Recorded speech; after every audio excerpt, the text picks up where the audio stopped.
আসসালামু আলাইকুম রহমতুল্লাহি ওবরাকাতু। আমরা এখন আছি বিটগড় উত্তরপাড়া সালাফি জামে মসজিদে। মসজিদটি অত্যন্ত সুন্দর করে মুসল্লি বান্ধব পরিবেশ রেখে এটাকে তৈরি করা হয়েছে।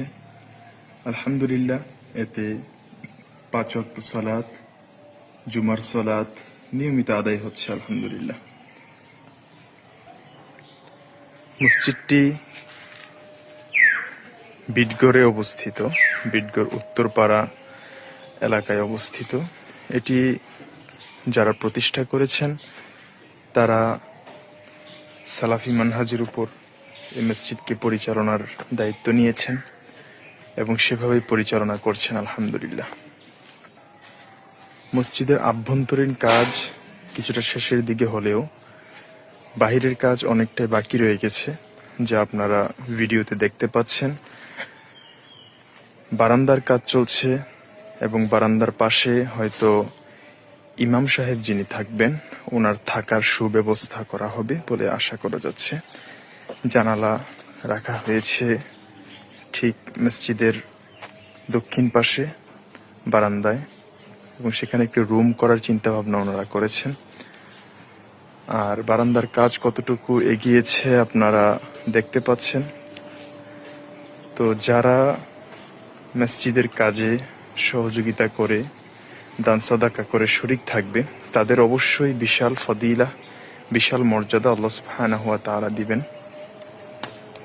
আমরা সেই প্রসিদ্ধ হাদিসটি জানি যে আল্লাহ রাসূল সাল্লাল্লাহু আলাইহি ওয়াসাল্লাম বলেছেন, মান বানা লিল্লাহি মসজিদান বানাল্লাহু লাহু বাইতান ফিল জান্নাহ। যে ব্যক্তি আল্লাহ তাআলার জন্য ঘর নির্মাণ করবে, অর্থাৎ মসজিদ নির্মাণ করবে, বানাল্লাহু লাহু বাইতান ফিল জান্নাহ, আল্লাহ তার জন্য ঘর নির্মাণ করবেন, আর সেটা হচ্ছে জান্নাতে।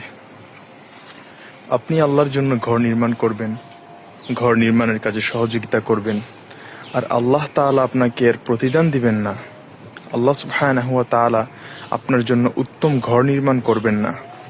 এটা তো একজন ন্যায়পরায়ণ সৃষ্টিকর্তার সাথে মানানসই নয়। তিনি অবশ্যই বান্দাকে এর চেয়ে উত্তম, অতি উত্তম কিছু উপহার দিবেন। এজন্য যারা ভিডিও দেখছেন অথবা যারা এ বিষয়ে খবর পেয়েছেন, আপনাদের সকলের দৃষ্টি আকর্ষণ করছি মসজিদটাকে গোছানোর জন্য, দৃষ্টিনন্দন করার জন্য, এবং এটার আশেপাশে কিছু কাজ বাকি রয়ে গেছে। যেমন ওই পাশে সম্ভবত কিছু মাটি ফেলতে হবে, ভরাট করতে হবে। তারপর হচ্ছে এটার পরিবেশটা আরো সুন্দর হয়ে যাবে, মানুষ এটাতে আসা যাওয়া করতে পারবে খুব সহজেই।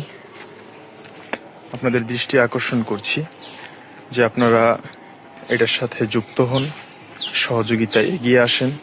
ইনশাআল্লাহ বিরাট সওয়াবের কাজ। অনেক মুসল্লি এটাতে সালাত আদায় করেন, 2 কাতার, 3 কাতার, 4 কাতার পর্যন্ত মুসল্লিরা এখানে আসেন, সালাত আদায় করেন এবং তারা দ্বীনি শিক্ষা অর্জন করেন। আপনারা সবাই যদি এটার সাথে সংযুক্ত থাকেন, অবশ্যই এটা এক সময় প্রসিদ্ধ হবে এবং মানুষ এখান থেকে দ্বীনি জ্ঞান অর্জন করতে পারবে। ভালো আলেমদেরকে মসজিদের সাথে যুক্ত করা যাবে, যারা এখানে এসে দ্বীনি দার্স দিতে পারবেন। তো আমরা আপনাদের সকলের সহযোগিতা কামনা করছি। আল্লাহ সুবহানাহু ওয়া তাআলা আপনাদের ধন সম্পদ, সন্তান সন্ততি, ঘর বাড়ি, আমল, ইমান সবকিছুতে আল্লাহ তাআলা বরকত দান করুন। সবকিছুকে আল্লাহ তাআলা ইসলাহ করে দিক। আল্লাহুম্মা আমিন। আসসালামু আলাইকুম ওয়া রাহমাতুল্লাহি ওয়া বারাকাতুহু।